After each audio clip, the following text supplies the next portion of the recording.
बस दिल ही नहीं था उनके पास। सोनम किचन में काम कर रही अपनी नंद कविता के पास आई। उसे लगा घर में कोई नहीं है तो यही सही समय है कविता से बात करने का, क्योंकि फिर उसके जेठ जेठानी आने वाले थे। सोनम की सास के पास ज़्यादा तो कुछ था नहीं, बस थोड़े बहुत जेवर थे, सो वे भी उन्होंने सोनम को दे दिए थे। उसने बहुत मना भी किया कि माँ इस पर तो दीदी का अधिकार है, पर वो नहीं मानी। तो सोनम ने उनकी अमानत समझकर जेवर अपने पास रख लिए। कविता के छोटे भाई भाभी रोहन और सोनम ने माँ की बहुत सेवा की और उसे अंत तक अपने पास रखा, जबकि उसकी आर्थिक स्थिति ज़्यादा अच्छी नहीं थी। भाभी अपनी सारी जिम्मेदारियों से पल्ला झाड़कर अलग हो गए थे। उनके पास ईश्वर की दया से कोई कमी नहीं थी। अच्छा खासा बिजनेस था, बस दिल ही नहीं था उनके पास। कविता माँ की बरसी पर मायके आई थी, इसलिए सोनम ने सोचा अब समय आ गया है माँ की अमानत को सही हाथों में सौंपने का, क्योंकि सास की मौत के समय उसके पास इन सब बातों का समय ही नहीं था। दूसरा, जेवर भी लॉकर में पड़े थे। कविता भी ज़्यादा नहीं रुकी थी, क्योंकि उसके बच्चों की परीक्षाएं चल रही थी। बीच में प्रिया एक आध बार आई भी तो सोनम को याद नहीं रहा, इसलिए उसने सोचा था कि सास की बरसी पर वो कविता को जेवर दे देगी। उसने याद से जेवर लॉकर से निकलवा कर रख लिए। दीदी, ये माँ के कुछ जेवर है, रख लो, इस पर आपका हक बनता है। सोनम कविता के हाथ में एक छोटी सी पोटली थमाते हुए बोली। नहीं सोनम, मैं ये सब नहीं ले सकती, इसकी हकदार सिर्फ तुम हो। मैंने तो बस माँ की कोख से जन्म लिया था। तुमने तो न सिर्फ माँ की सेवा की, बल्कि बहू होने की सारी जिम्मेदारियाँ भी निभाई। स्वयं तंगी में रहकर भी मेरे ससुराल वालों को लेने देने में कोई कोताही नहीं की। माँ के न रहने पर मुझे कभी माँ की कमी महसूस नहीं होने दी। कविता भावुक होते हुए बोली। अभी कविता की बात खत्म भी नहीं हुई थी कि अचानक से बड़े भैया भाभी आ गए। पता नहीं बाहर का दरवाज़ा कैसे खुला रह गया। दोनों सीधे किचन में ही आ गए। कविता को ऐसा लगा जैसे उन्होंने उसकी बातें सुन ली थी। तभी दोनों ने हाय हेलो कुछ नहीं बोला। भाभी का तो मुंह फुला हुआ था। कविता ही आगे बढ़कर बोली, नमस्ते भैया, नमस्ते भाभी, कैसे हो आप लोग? भैया ने उत्तर में बोला, हम सब ठीक हैं। पर भाभी तंज कसते हुए बोली, सोनम, नंद को ही माँ के सब जेवर दे दोगी या फिर बड़ी भाभी के लिए भी कुछ जेवर रखोगी? रोहन भी बाजार से आ गया। उसने भाभी की बात सुन ली थी, पर कोई प्रतिक्रिया नहीं दी, बल्कि भैया भाभी के पैर छुए और उनका हाल चाल पूछा। एक तो भाभी ने जो माँ के साथ किया उसको लेकर कविता पहले ही दुखी थी। उस पर उनकी ये बात सुनकर तो उसे बहुत गुस्सा आया। वो तमतमाते हुए बोली, भाभी नाम से कोई बड़ा नहीं हो जाता। बड़ा होने के लिए बड़ों जैसे काम भी करने पड़ते हैं। आपने कभी बड़ी बहू होने का फर्ज नहीं निभाया। सारी जिम्मेदारियों का बोझ देवरानी के ऊपर डालकर अलग हो गई। सास इतने समय से बीमार थी, कभी खोज खबर नहीं ली, और अब आप चाहती हैं कि माँ के जेवर में से आपको भी हिस्सा मिले।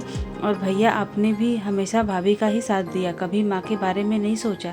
दीदी, भाभी ठीक कह रही हैं, भाभी ही तो इस घर की बड़ी बहू हैं, उनका भी हर चीज़ पर उतना ही हक है।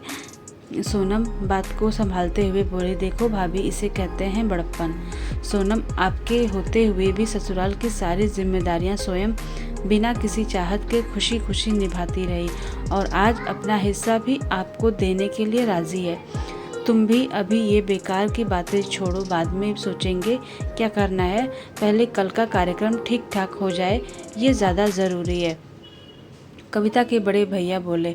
सोनम को जिस चीज़ का डर था वही हुआ।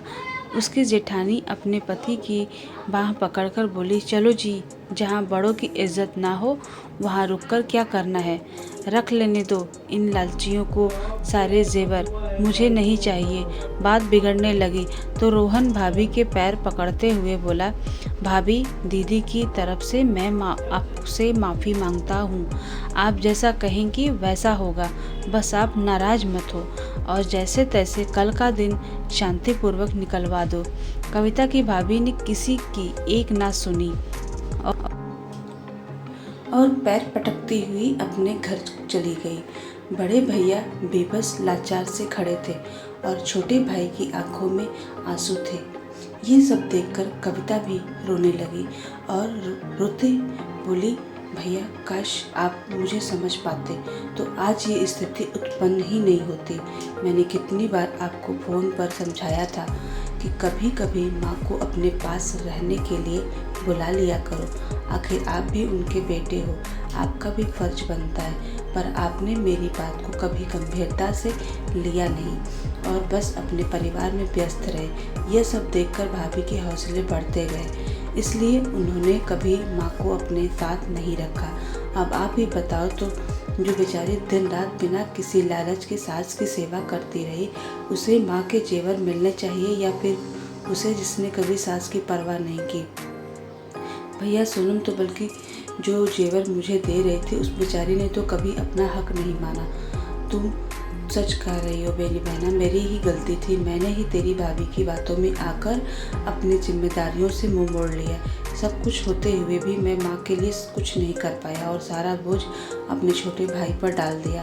काश समय रहते मैं तेरी बातों को समझ जाता, कहकर बड़े भैया भी रोने लगे।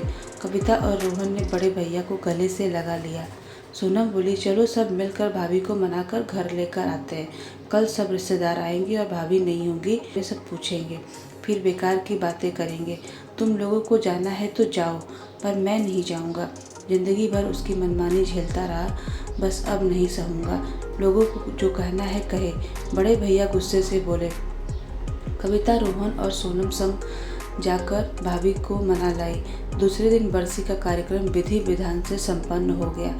रोहन बरसी में जो जो खर्चा हुआ था उस सब का पैसा दे ही रहा था कि कविता के बड़े भैया ने उसका हाथ पकड़ लिया और बोला, छोटे अब तक तूने सारी जिम्मेदारियां निभाई है, ये मुझे निभाने दे। जितना खर्च हुआ है वो सब मैं दूंगा, वरना मैं अपने आप को कभी माफ़ नहीं कर पाऊंगा। कविता ने भी भैया की बात में अपनी सहमति जताई।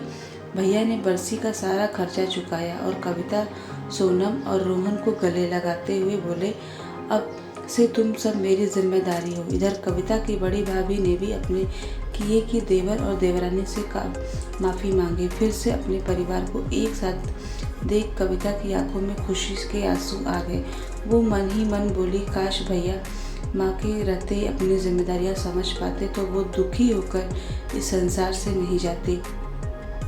दोस्तों, माता पिता सदा साथ नहीं रहते, इसलिए हमें जो भी उनके लिए करना है उनके जीते जी कर लें, ताकि उनके जाने के बाद मन में पछतावा ना रहे। तो दोस्तों, आपको कहानी अच्छी लगे तो प्लीज़ लाइक शेयर सब्सक्राइब ज़रूर करिएगा। कमेंट में अपना उत्तर ज़रूर दीजिएगा।